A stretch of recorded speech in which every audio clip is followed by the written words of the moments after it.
우리 옆에 계신 분들과 인사합시다. 사랑합니다. 축복합니다. 사랑합니다. 축복합니다. 사랑합니다. 축복합니다. 우리 주님의 그 크신 은혜와 사랑이 우리 모든 성도님들의 가정과 삶에 넘치시기를 주님의 이름으로 축복합니다. 오늘은 사순절 넷째 주일입니다. 우리는 사순절을 지금 보내고 있습니다. 개인의 죄악과 또한 가정 그리고 교회, 나라, 민족의 죄를 생각하며 오늘 우리가 회개함으로 하나님 앞에 엎드리고 있는지 돌아보아야 할 줄로 믿습니다. 또한 얼마나 큰 은혜가 우리에게 임했는지를 묵상하며 감사하는 은혜의 시간이 되시기를 바랍니다. 죄는요, 그 자체만으로도 문제지만 죄로 인해서 생기는 그 문제가 더 큰 것입니다. 왜냐하면 죄는 모든 관계를 파괴하고 분리시키기 때문입니다. 그래서 죄는 관계를 단절시킨다라고 말할 수 있겠습니다.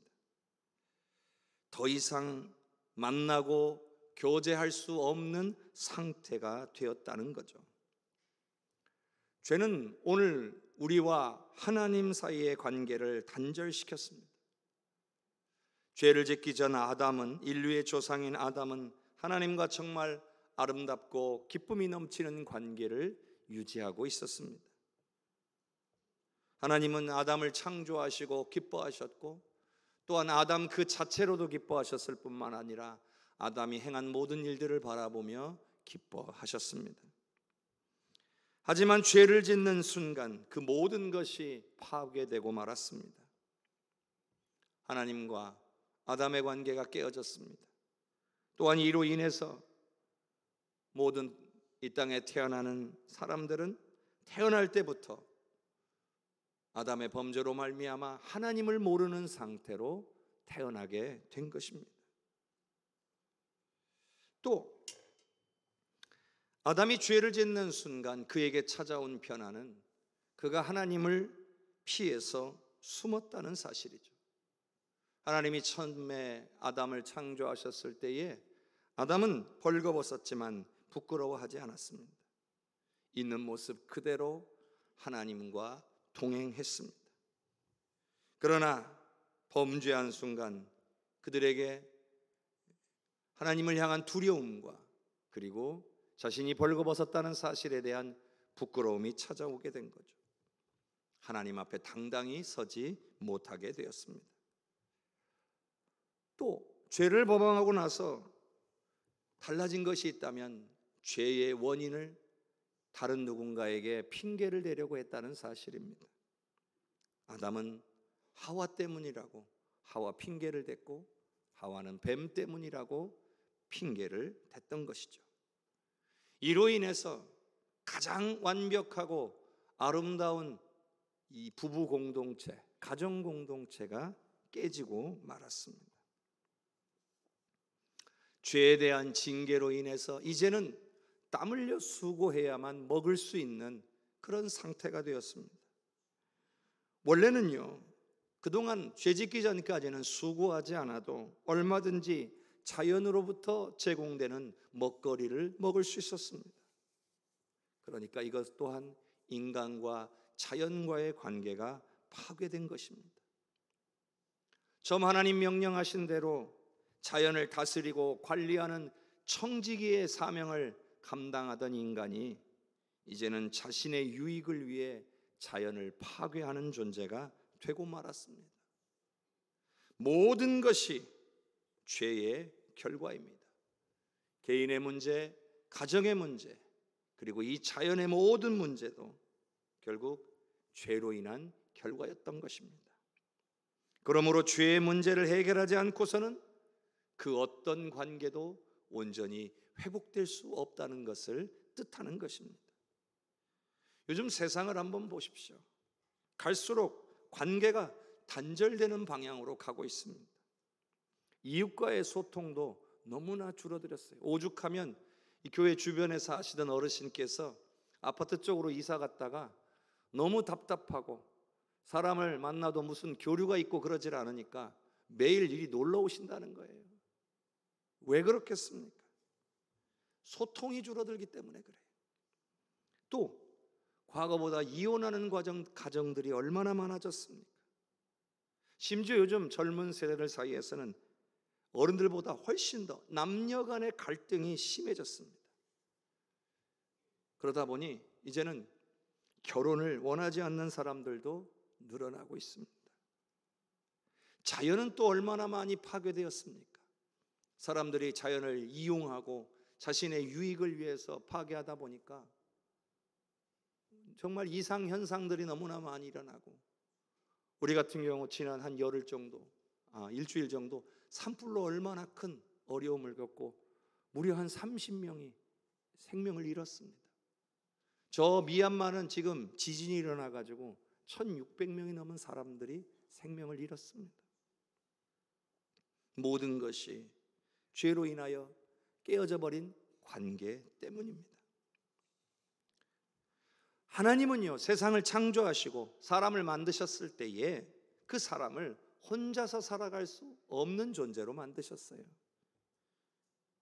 하나님도 삼위일체로 존재하시잖아요. 하나님의 형상을 따라 만들어진 사람도 혼자서는 살아갈 수 없다는 거죠. 그래서 돕는 배필로 하와를 만들어서 아담과 가정을 이루도록 하신 겁니다. 돕는 배필이 필요하다고 보신 거예요. 사람이 온전해지기 위해서, 그리고 공동체가 온전히 유지되기 위해서는 서로가 서로를 의지하고 돕는 관계가 되어야 된다는 거예요. 도움을 주고 받아야 비로소 서로 함께 온전해진다는 겁니다. 그런데요, 이렇게 우리가 온전해지기 위해서, 내가 속한 공동체가 온전해지기 위해서 반드시 필요한 게 있습니다. 바로 섬김과 희생입니다. 섬김과 희생은 공동체를 강하게 만들고 섬기는 사람을 동시에 온전하게 만들어줍니다. 하지만 섬김을 받으려고만 하고 희생하지 않으려는 사람들이 점차 늘어나다 보니 더욱더 관계가 파괴되어져 가고 있는 겁니다. 그리고 섬김을 받고 싶지도 않고 섬기고 싶지도 않다는 거예요. 그냥 나 혼자 살고 싶다는 거죠. 희생하고 싶지도 않다는 거예요. 그렇게 관계는 단절되어 가고 있다는 거예요. 제가 어느 나라를 꼭 집어서 이야기하기엔 좀 그렇지만, 이웃의 어떤 나라는 노령층의 범죄가 늘어난대요. 그 범죄가 늘어나는 이유가 뭔지 아십니까? 그렇게 해서 감옥에 들어가면 거기 가면 이야기할 사람이 있다는 거예요. 너무나 안타까운 이야기 아닙니까? 다 이 모든 게요, 성경은 이렇게 말합니다. 죄 때문이라고. 세상 사람들은 이해 못할 거예요, 이 이야기를. 근데 성경에서는 이것이 죄로 인한 거라는 거예요.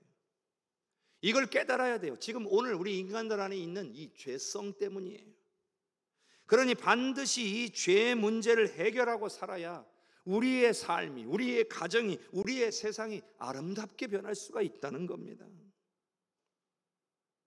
그럼 어떻게 해야 이 문제를 해결할 수 있을까요? 하나는 먼저 나 자신부터 그 문제를 해결해야죠. 내 죄의 문제를 해결해야 됩니다. 그런데 이 죄의 문제는 예수님을 믿음으로써 해결받을 수 있습니다. 예수님은 우리의 죄를 대신해서 십자가에 죽으셨기 때문입니다. 우리가 예수님께서 내 죄값을 대신 치르셨으며 그로 인해 우리의 죄가 해결되었다는 사실을 믿음으로써 해결될 수 있는 거예요. 우리가 예수님을 믿고 영접하게 될 때에 우리는 영적으로 거듭나게 되는 거예요. 죽어있던 우리의 영이 살아나는 거예요. 그 결과 하나님과 우리의 관계가 회복되는 거예요. 그전에는 하나님을 인식할 수도 없고 하나님과 소통할 수도 없던 존재가 영적으로 거듭나니까 하나님과 소통할 수 있게 되고 하나님을 체험할 수 있게 되는 거죠. 이것이 바로 예수님이 우리를 위해 이 땅에 오셔서 십자가에 죽으신 이유입니다. 반드시 믿으시기를 바랍니다. 그 다음으로는요, 이렇게 놀라운 은혜와 사랑을 받은 우리가 죄와 또 죄로 인한 문제에 대해서 전혀 알지 못하는 사람들, 소위 세상 사람들에게 이 은혜와 사랑을 가르쳐 주어야 한다는 거예요. 우리가 누린 것 그들도 누릴 수 있게 해 주어야 한다는 거죠. 자, 고린도후서 5장 16절의 말씀 우리 같이 한번 읽어보겠습니다. 그러므로 우리가 이제부터는 어떤 사람도 육신을 따라 알지 아니하노라. 비록 우리가 그리스도도 육신을 따라 알았으나 이제부터는 그같이 알지 아니하노라. 죄의 문제가 해결된 사람과 죄의 문제가 해결되지 않은 사람들의 결정적인 차이는 영적인 사람이 되었느냐, 아니면 영적인 사람이 되지 못하고 여전히 육적인 사람으로 남아있느냐의 차이입니다. 영적으로 거듭난 사람과 그렇지 못한 사람은 완전히 다릅니다. 완전히 새로운 존재예요. 우리가 방금 읽은 말씀에 보면 우리가 이제부터는 어떤 사람도 육신을 따라 알지 아니하노라, 이렇게 말씀하고 있습니다. 이 말은 뭐냐면 그동안에는 우리가 사람을 대할 때 육신을 따라 보고 판단했다는 얘기예요. 그런데 이제는 기준이 달라졌다는 얘기죠. 육신을 따라 안다라는 말은 육신의 잣대, 사람의 기준에 따라서 사람을 판단한다는 뜻입니다. 근데 이제는 그렇게 안 한다는 거죠. 그렇게 하지 않는 존재가 되었다는 거예요. 왜냐하면 우리는 예수님을 믿음으로 영적으로 거듭난 사람들인 줄로 믿습니다. 그렇다면 우리에게 일어난 변화가 어떤 것인지를 정확하게 알아야 합니다. 그냥 우리가 교회만 왔다 갔다 하면 되는 게 아니에요. 그냥 이렇게 살다가 나중에 죽어서 천국 가면 되겠거니 이런 정도로만 받아들여서는 안 된다는 거예요. 우리에게 일어난 변화가 뭔지를 분명하게 깨닫고 살아야 돼요. 그렇지 않으면 우리 삶에서요 아무것도 달라지지 않아요. 예수님 믿기 전과 믿은 후가 달라지는 게 없어요. 그러니 하나님을 기쁘시게도 할 수가 없고 하나님께서 우리에게 바라고 원하시는 삶을 살아갈 수도 없는 거예요. 그래서 먼저 우리가 어떤 존재가 되었는지 우리에게 일어난 변화를 정확히 알자는 거예요. 자, 고린도후서 5장 17절에 그 내용이 나와 있어요. 함께 읽어보겠습니다. 그런즉 누구든지 그리스도 안에 있으면 새로운 피조물이라. 이전 것은 지나갔으니 보라 새 것이 되었도다. 먼저 누구든지 그리스도 안에 있으면, 이 말은 예수님을 나의 구원자와 주인으로 받아들이면, 영접하면, 즉 믿으면 이런 말씀이에요. 그럼 어떤 사람이 된다고요? 새로운 피조물이 된다는 거예요. 새롭게 창조된 존재, 그러니까 이전과 같을 수 없는 아주 새롭게 창조된 존재가 된다는 거죠. 이전 것은 이미 지나가 버렸다는 거예요. 다시 돌아오지 않아요. 예전으로 돌아갈 수 없다는 거예요. 이제는 완전히 새로운 존재, 새 것이 됐다는 거예요. 그 말은요, 예전과 똑같이 살면 안 된다는 거예요. 그렇게 새로워졌는데 왜 예전으로 돌아가려고 하냐는 거예요. 과거의 우리의 모습은 뭐예요? 예수를 알기 전에 우리의 모습은 세상적인 것, 인간적인 것이 우리의 기준이에요. 우리 삶의 가치관이에요. 돈, 명예, 권력, 외모, 조건, 이런 것들이 우리가 중요하게 여기는 것들이었어요. 왜? 세상적인 기준이 그러니까요. 근데 이제는 달라졌어요. 새로운 존재가 됐어요. 그러면 무엇을 기준으로 삼아야 되느냐? 하나님의 말씀을 기준으로 살아야 한다는 거예요. 여러분, 예수님 안 믿었으면 상관이 없어요. 예수님을 믿음으로 예수님 덕분에 영혼과 우리의 영원한 생명이 주어진 사람들이에요. 그러면 우리를 향하신 하나님의 말씀에 귀 기울이고 말씀대로 순종하는 삶을 사는 것이 마땅하다는 거예요. 예수님을 믿는다는 건요, 즉 거듭난다는 건요, 새로운 피조물이 된다는 건 이렇게 삶의 기준이 바뀌는 거예요. 삶의 기준이 안 바뀌면 우리 삶에 아무런 변화가 없어요. 오늘 하나님의 말씀은 새로운 피조물이 된 오늘 우리가 어떻게 살아야 되는지를 우리에게 가르쳐주고 있어요. 자, 고린도후서 5장 18절과 19절을 함께 읽겠습니다. 모든 것이 하나님께로서 났으며 그가 그리스도로 말미암아 우리를 자기와 화목하게 하시고 또 우리에게 화목하게 하는 직분을 주셨으니 곧 하나님께서 그리스도 안에 계시사 세상을 자기와 화목하게 하시며 그들의 죄를 그들에게 돌리지 아니하시고 화목하게 하는 말씀을 우리에게 부탁하셨느니라. 아멘. 우리에게 화목하게 하는 직분을 주셨대요. 이건 사람이 임명한 게 아니에요. 하나님의 계획, 하나님의 뜻이고 하나님께서 직접 맡겨주신 일이라는 거죠. 그 직분을 맡은 자로서 우리가 감당해야 되는 일은 화목하게 하는 일이라는 거예요. 모든 것이 하나님께로서 났다라는 말은 화목이 하나님의 뜻이고 이 화목을 위해서 예수님을 보내주신 거고 구원하신 거예요. 우리를 새로운 피조물로 만들어 주신 거예요. 그래서 하나님과 우리 사이를 회복시키신 겁니다. 근데 여러분, 이 화목이라는 단어는요 굉장히 포괄적인 단어예요. 그냥 우리가 얼핏 들을 때는요 어떤 말로 들려요? 분위기가 좋고 화기애애하다 뭐 이런 말로 들리잖아요. 그래서 오히려 좀 더 의미를 강하게 보려면 화목이란 말보다는 화해라는 말이 조금 더 적절할 것 같아요.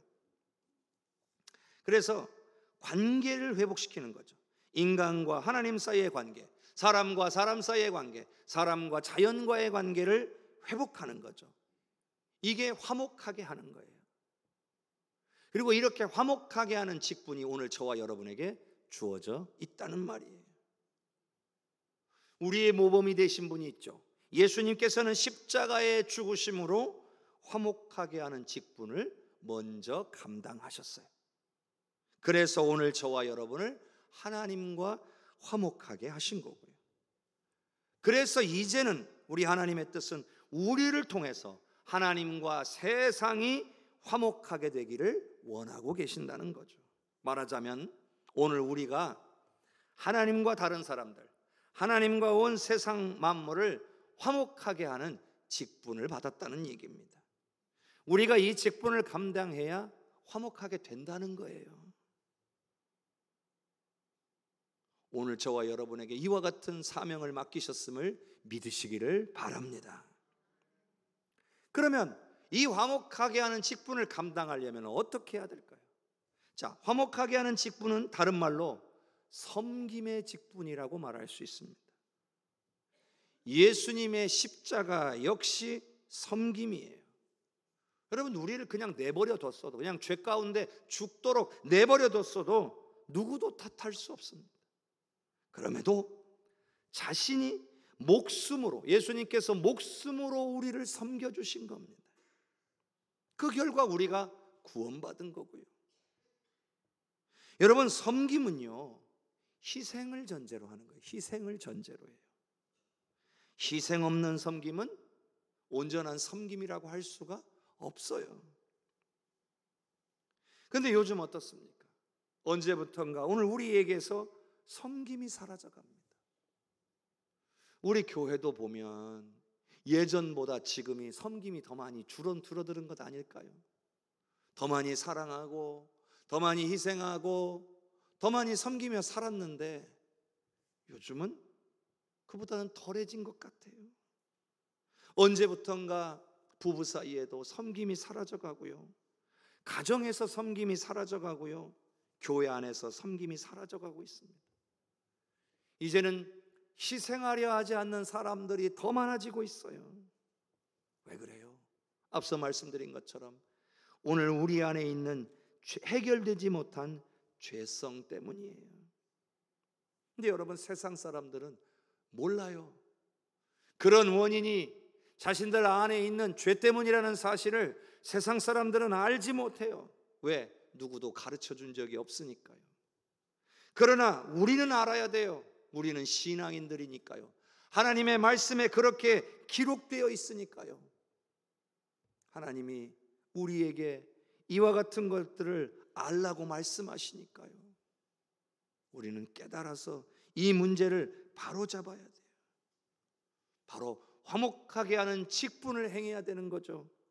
그리고 이 관계를 회복시키기 위해서는 반드시 누군가의 섬김과 희생이 필요하다는 사실을 알아야 돼요. 그리고 그 섬기고 희생하는 사람들이 내가 되어야 돼요.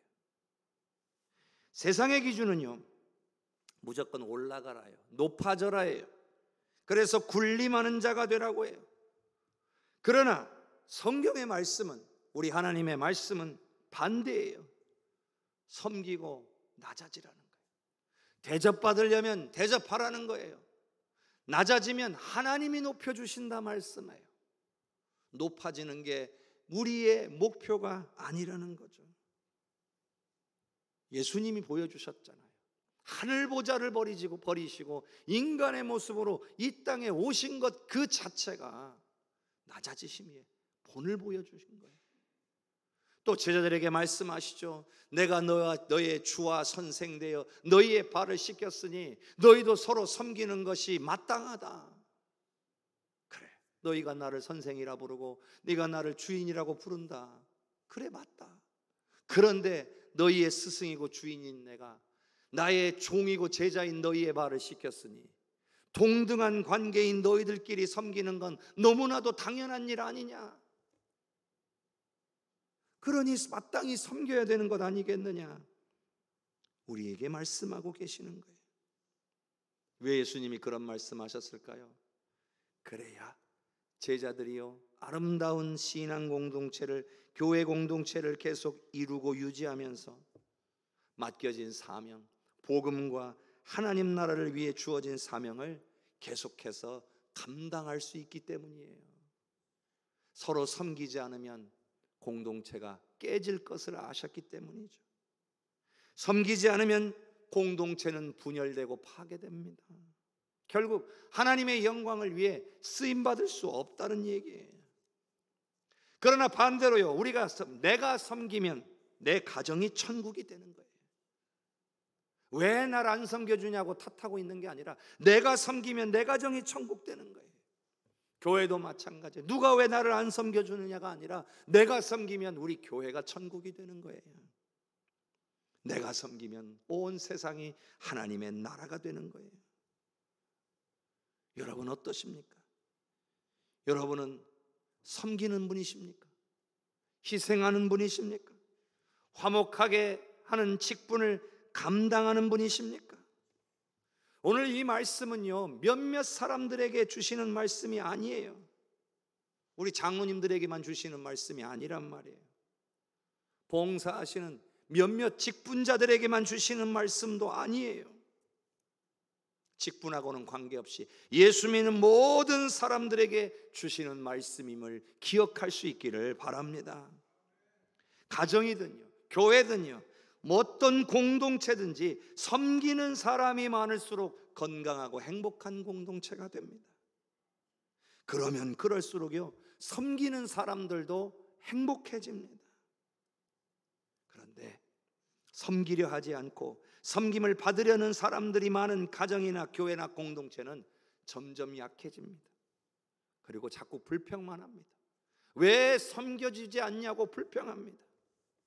그러다가 함께 무너지는 거예요. 내가 섬겨야 내가 풍성해지는 거예요. 그게 하나님 만드신 공동체의 원리입니다. 요즘 제가 세상을 바라보면서 너무 계산적인 세상이 되었구나 하는 느낌이 들 때가 자주 있습니다. 그래도 우리 연로하신 어르신들 시대는 안 그랬는데 요즘 세대가 더더욱 그래요. 사람들의 마음속에 조금도 손해보고 싶지 않은 생각들이 많은 것 같아요. 내가 왜 그래야 되냐고 따지는 일들이 일반사가 됐어요. 내가 조금 더 희생한다고, 내가 조금 더 일한다고 뭐가 더 나오냐 이거예요. 나는 내 일만 딱 하고 말겠다는 거죠. 여러분, 좀 희생하면 큰일 나는 것도 아닌데 못하겠다는 거예요. 남들은 안 하는데 왜 내가 해야 되냐 이렇게 말하는 거예요. 근데 여러분, 누가 보고 계셔요? 하나님이 보고 계셔요. 누가 원하는 거예요? 하나님이 원하시는 일이에요. 세상에서는 어떤 소리 들을지 몰라요. 지혜롭다, 합리적이다, 그런 소리 들을지 모르지만 하나님 앞에서는 칭찬받을 것이 하나도 없어요. 너는 뭐 했냐? 너는 내 말대로 했냐? 대답할 수 없어요. 우리는 하나님의 사람들이에요. 그렇잖아요. 우리는 세상 사람이 아니라 하나님의 사람이에요. 하나님이 원하시는데 이것저것 따져야 할까요? 하나님, 왜 나만 시키십니까? 여러분, 이렇게 따지시겠습니까? 여러분, 따지려면요, 우리보다 훨씬 많이 따져야 될 사람이 성경 속에 많아요. 대표적으로 모세 같은 사람이죠. 그는 40년간 고령의 나이에 부름받아 가지고 40년 동안 고생만 하다가 가나안 땅에 들어가 보지도 못하고 죽었습니다. 여러분, 그럼 모세는 불행한 사람입니까? 하나님께 버림받은 사람입니까? 아니에요. 모세는요, 하나님이 이 세상에서 이 세상 사람들 중에 가장 온유한 자다, 그렇게 칭찬해 주신 사람이에요. 하나님이 너무나 사랑하신 사람이에요. 모세가 섬기고 희생했기 때문에 이스라엘 백성들은 가나안 땅에 들어가 살 수 있는 자격을 얻게 된 거예요. 모세의 희생이, 섬김이 없었으면 이스라엘 백성들 어쩔 뻔했어요.